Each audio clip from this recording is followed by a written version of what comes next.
Hierdie verhaal draai om 'n slim gebruik van hulpbronne en wat werklik waardevol is in God se oë. Dit behoort jou land te laat dink oor jou prioriteite. Kom ons spring in die teks in. In Lukas 16 vers 1 tot 8 vertel ons Here Jesus Christus van 'n bestuurder wat sy meester se geld vermors het. Hy word gevang en gaan sy werk verloor. In paniek maak hy 'n slim plan. Hy verlaag die skulde van sy meester se debiteure om 'n guns te wen vir die toekoms. Verrassend genoeg prys die meester hom vir sy slimheid. Ons Here Jesus gebruik hierdie verhaal nie om oneerlikheid te bevorder nie, maar om vir ons te wys hoe mense soms slimmer is met wêreldse sake as met geestelike sake.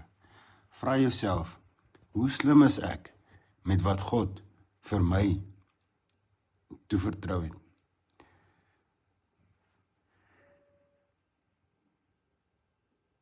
Ons Here Jesus Christus sê die kinders van hierdie wêreld is in hul soort of in hul eie denke skerpsinniger as die kinders van die lig.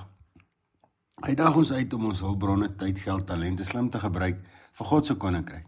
Die bestuurder het sy meester se rykdom gebruik om vriende te maak. Jesus sê ons moet aardse rykdom gebruik om ewige wonings te beveilig, soos om ander te help en die evangelie te versprei.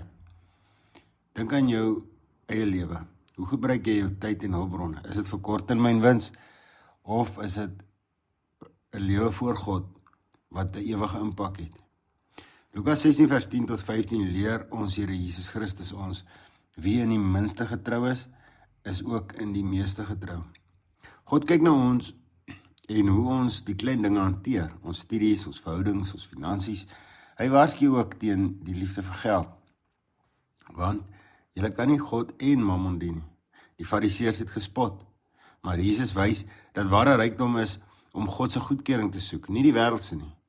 Hoe kan jy vandag getrou wees in klein dinge? Miskien is dit om eerlik te wees in jou werk of om tyd te gee aan iemand in nood. Lukas 16 vers 1 tot 15 nooi ons om slim en getrou te wees met wat God aan ons gee en om hom in alle dinge bo alles te stel. My uitdaging vir jou vandag, neem 5 minute om na te dink. Hoe kan ek my tyd, geld of talente gebruik om God te eer? Lees Lukas 16 vers 10 weer en bid vir wysheid.